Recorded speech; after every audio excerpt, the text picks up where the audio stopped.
Hey there, and welcome back for the next video in your Proteomics class.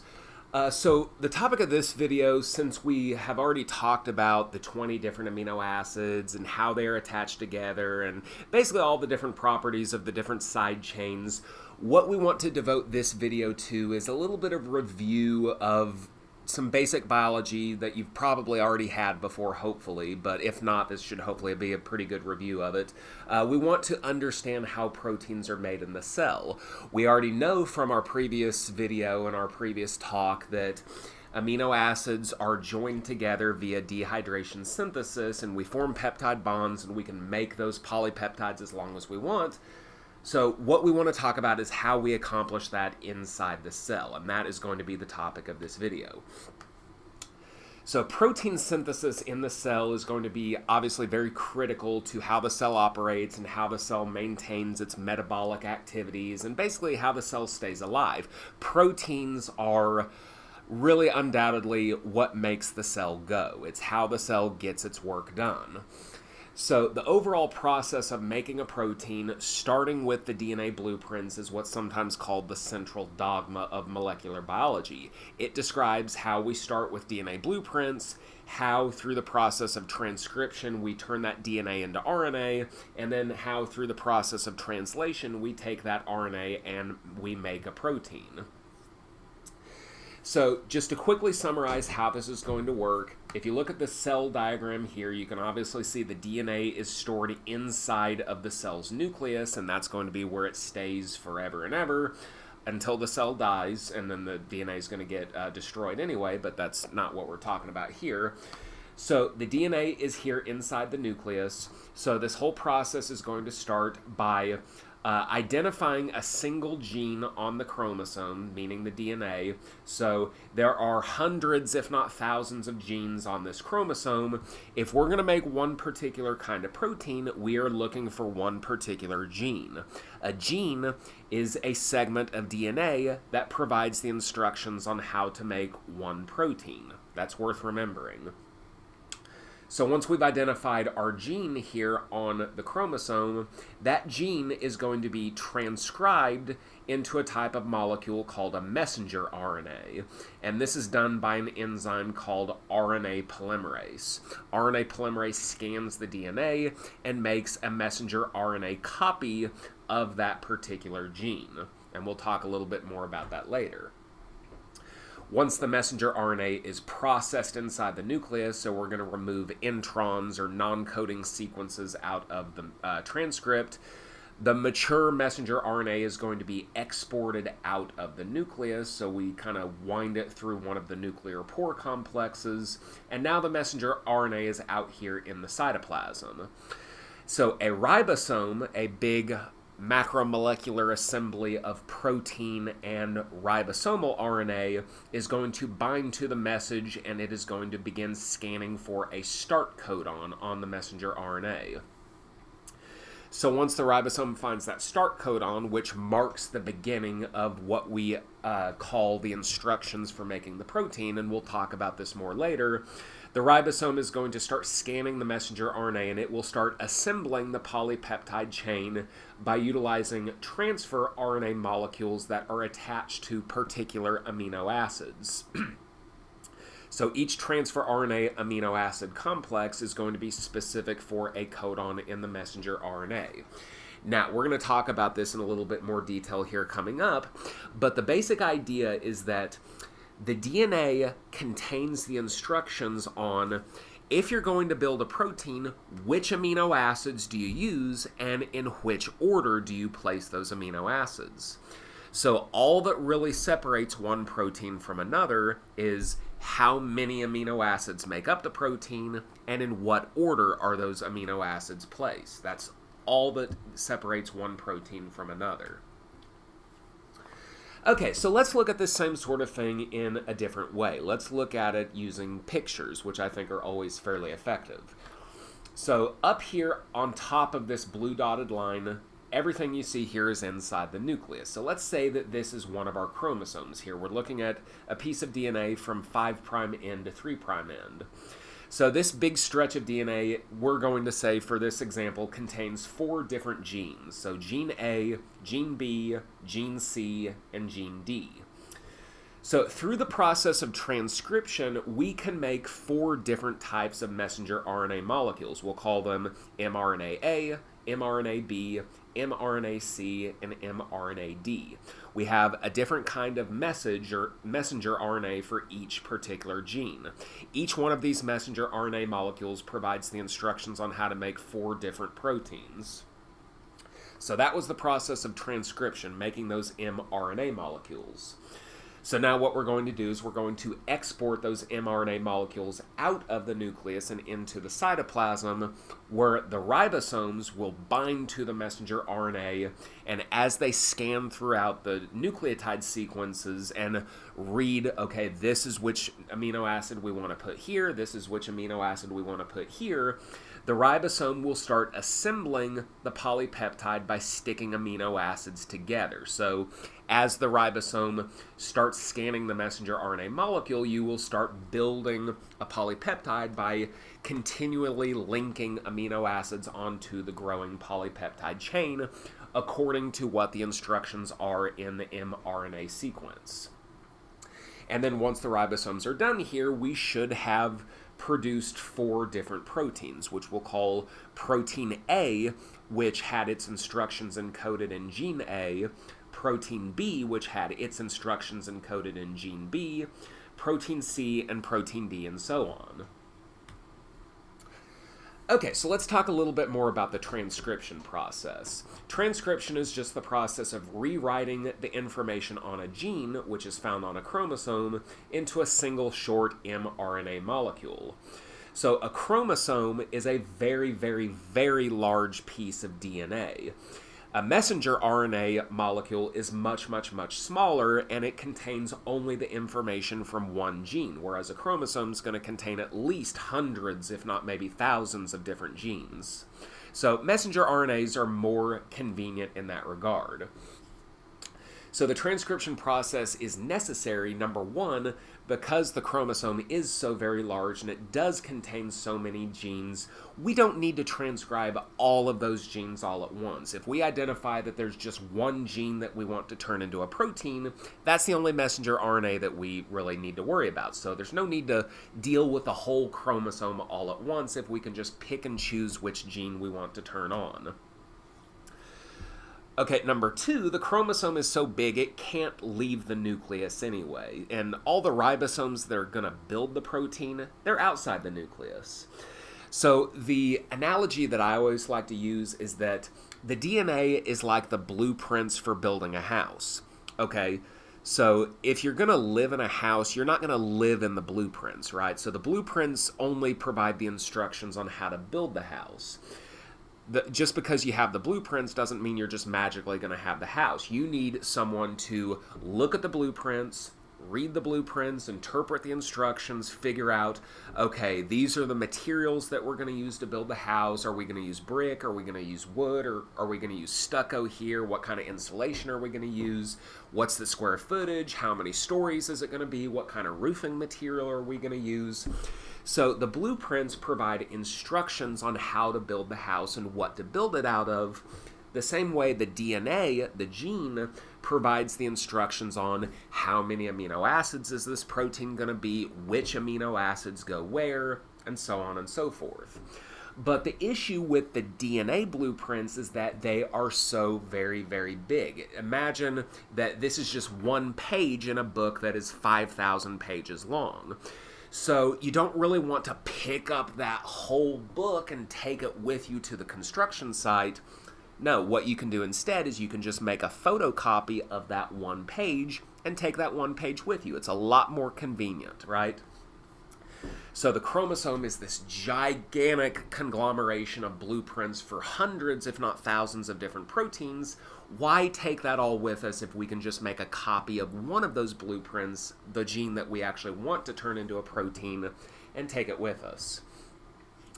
And then number 3, the ribosome and the transfer RNAs are actually specific for RNA, and they can't really recognize what's in the DNA. So you've probably heard before that DNA contains the nitrogenous bases adenine, thymine, cytosine, and guanine. RNA also contains adenine, cytosine, and guanine, but instead of thymine, it contains uracil. So the ribosome and the transfer RNAs, even if we did want to bring the chromosome out into the cytoplasm, they'd have a hard time reading it because they wouldn't know what to do with those thymines. So the resulting mRNA transcript should be perfectly complementary to the gene's DNA sequence. It should be exactly the same information, just with all of the T's replaced with U's. So it should still be all exactly the same information, just like we made a photocopy of the one page that we want to work with. Okay, so now the thing that we really care about, the translation process. So whereas transcription takes place inside the nucleus of the cell, translation takes place outside the nucleus. It can take place either in the cytoplasm if we are going to make a protein that is soluble, meaning it's just floating around inside the intracellular fluid, or translation can take place in the rough endoplasmic reticulum if we are making a membrane protein or a protein that's going to be secreted out into the extracellular space. So the translation process is going to involve taking that messenger RNA molecule and reading it. So the way the messenger RNA is read is that it is actually not read one nucleotide at a time. It's actually read 3 nucleotides at a time. Every stretch of 3 nucleotides is called a codon. So the codons in the messenger RNA are going to provide instructions on which of the 20 amino acids to use and when and where.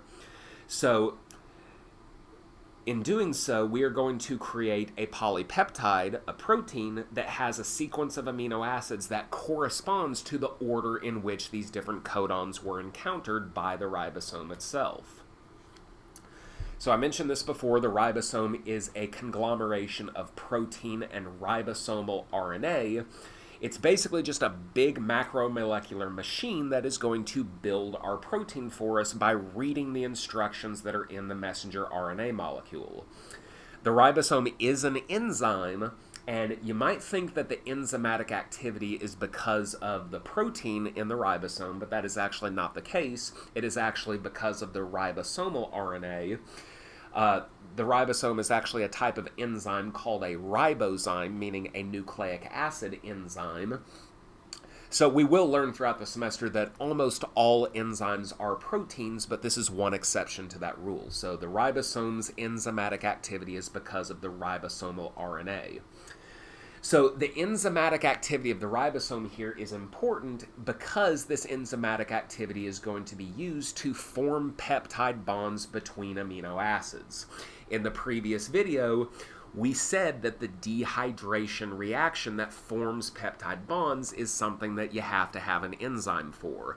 The ribosome is that enzyme. You've got to have the ribosome in order to make proteins. So transfer RNA molecules will actually contain regions called anticodons, which are going to be complementary to the codons in the messenger RNA. So each different type of transfer RNA with its different anticodons will be attached to a particular amino acid, and you'll see what we mean about that here in a minute. So the ribosome is going to contain 3 different cavities where tRNA molecules that are charged with amino acids can occupy. These are called the E, the P, and the A sites. I've always remembered this EPA like Environmental Protection Agency. I don't know why I use that, but it's always worked for me. EPA, Environmental Protection Agency. So these are called the access site A, which will be the first cavity that is occupied. Then the P site, the peptide bond forming site, which is the site that contains the peptidyl transferase activity of the ribosome, which forms the peptide bond, and then the E site, which is the exit site, where once a tRNA that has done its job is ready to fall off and leave, it leaves through the E site. So the first tRNA amino acid complex to enter the A site will be one in which the anticodon is complementary to the start codon on the messenger RNA. And the start codon is always the same. It is AUG. This first tRNA is always going to be charged with the same amino acid, which is methionine, meaning that during the translation process for every protein, the first amino acid is always going to be methionine, which is why, and we'll do this several times throughout the semester by using bioinformatic web tools. Anytime we go online and we look at the amino acid sequence of a particular protein or enzyme, it's almost always going to start with the amino acid methionine. And we're going to find out that tyrosinase, the enzyme we're going to study this semester, is going to be no different. Okay, so once the ribosome finds that start codon AUG, it gets the tRNA that's charged with methionine to bind to that start codon, and now we've got that methionine that is in the A site. So that tRNA with methionine is going to then move over into the P site, and the next amino acid with its tRNA is going to move into the A site, and it will bind to whatever the next codon is. It doesn't have to be AUG, it can be any of the other 63 combinations of codons that are possible. So as the ribosome moves down the messenger RNA from 5' to 3' direction, the first tRNA, like we said, is moved into the P site, and the next tRNA comes in and moves into the A site adjacent. So currently what we have is we've got this methionine tRNA in the P site, and the next tRNA with its amino acid here in the A site. So now that we have these two amino acids close together, the peptidyltransferase activity of the ribosome is going to form a peptide bond between the methionine here, it's got its N-terminus right here, and then the next amino acid with its C-terminus over here. Like I said, with those two amino acids close together, we form the peptide bond between them, and like I said, the first amino acid is methionine, and then whichever amino acid comes next, it's just going to depend on what codon comes after AUG. So the methionine actually is going to fall off of its transfer RNA now that it's joined to another amino acid, and that empty tRNA molecule, it no longer has an amino acid attached to it. It is going to exit out of the ribosome through the E site. So now what we can have is that second amino acid, or that second tRNA with its amino acid will then move into the P site, and then a third tRNA with amino acid will move into the A site, and we just keep repeating this process over and over and over again as we scan throughout the mRNA molecule and as we read which amino acid is supposed to come next, because that's ultimately the information that is contained in a messenger RNA molecule. What amino acid comes next? That's the question you should always ask yourself. When you're reading an mRNA transcript, what amino acid comes next? So this process continues as more tRNAs are brought in that have anticodons complementary to what comes next in the mRNA transcript, and all the while the ribosome will continue forming peptide bonds, and the polypeptide chain will continue to grow and grow and grow and grow as more and more amino acids are attached to the growing chain by the ribosome. So we're going to see this when we look at the genetic code on the next few slides, but there are 64 different combinations of codons. So there's AUG, there's ACG, there's AGG, and so on and so forth. So of the 64 different codons, 61 of them correspond to a particular amino acid, and there are redundancies, in case you're wondering there, since there's only 20 amino acids. And you'll see what I mean there here in a second. But of those 64 possible codons, 3 of them actually do not code for amino acids, and these are what we call stop codons. They are UAA, UGA, and UAG. So when the ribosome encounters one of these, there is no tRNA that has an amino acid that can correspond to those. So what we do instead, since there's no amino acid to join here, the ribosome interprets a stop codon as exactly what it sounds like, a signal to stop synthesizing the polypeptide, So basically, the stop codon in the messenger RNA molecule basically says, okay, this is the end of the sequence. We are done making our protein. It's time to stop. The same way the start codon says, okay, this is where we start building the protein. Start with methionine, and then as you continue to encounter codons, you start attaching more and more amino acids, and you keep doing that until you encounter your stop codon. Okay, so this is the genetic code. If you were kind of wondering, well, how in the world do you predict which codon corresponds to which amino acid? This is your answer, right? So these are all 64 combinations of codons that you can encounter in an mRNA transcript. So pretty easy to read. So the first base is here. So here are all the ones that start with U. Here are all the ones that start with C. These are all the ones that start with A, including the start codon, which is right here, AUG for methionine, and all the ones that start with G. And then you can read from top to bottom. If it starts with G and then C comes next, these are all the ones that go G, C, G, C, G, C, and so on. So basically, the genetic code here tells us that for a particular codon within an mRNA transcript, this is going to be the amino acid that gets added on to the growing polypeptide chain. So it is totally predictable. If you know the sequence of an mRNA transcript, you should be able to predict what amino acids get incorporated into the protein. So even though there's only 20 amino acids and there's 61 codons that code for amino acids, that has to mean there's some redundancies, right? So there are 4 codons that all code for valine, there's 4 that all code for leucine, 3 of them for isoleucine, 2 each for leucine and phenylalanine, 4 for serine, 4 for proline, and so on and so forth. So there are only 2 amino acids that only have one particular codon that codes for them, and that is methionine and tryptophan. All the others have at least 2. And then, as we mentioned, you will notice that there are 3 stop codons, UAA, UAG, and UGA. They do not correspond to any particular amino acid, so the ribosome, when it encounters those stop codons, will interpret that as, okay, it's time to stop building this protein.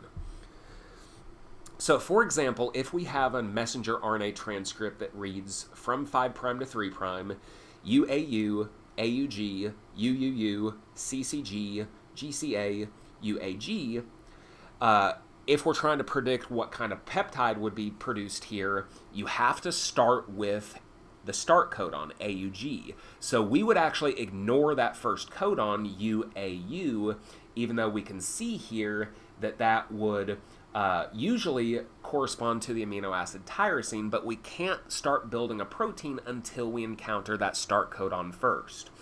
So what we would end up with here is from N-terminus to C-terminus, methionine for AUG, phenylalanine for UUU, I think I have that right, yes, phenylalanine for UUU, proline for CCG, alanine for GCA, and then UAG is a stop codon, so alanine would then be the last amino acid that we add to this chain.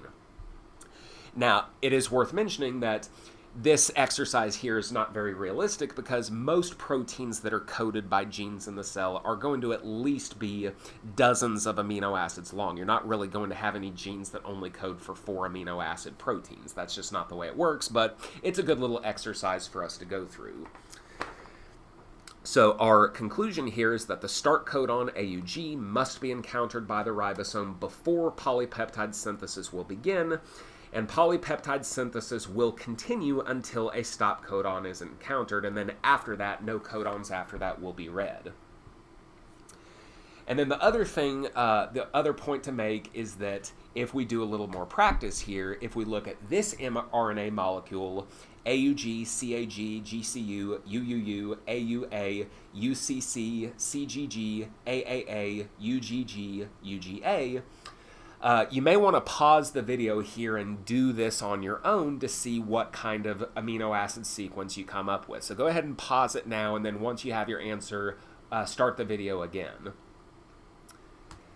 Okay, so the protein sequence here from N-terminus to C-terminus should be methionine, glutamine, alanine, phenylalanine, isoleucine, serine, arginine, lysine, and then finally tryptophan before we reach that stop codon.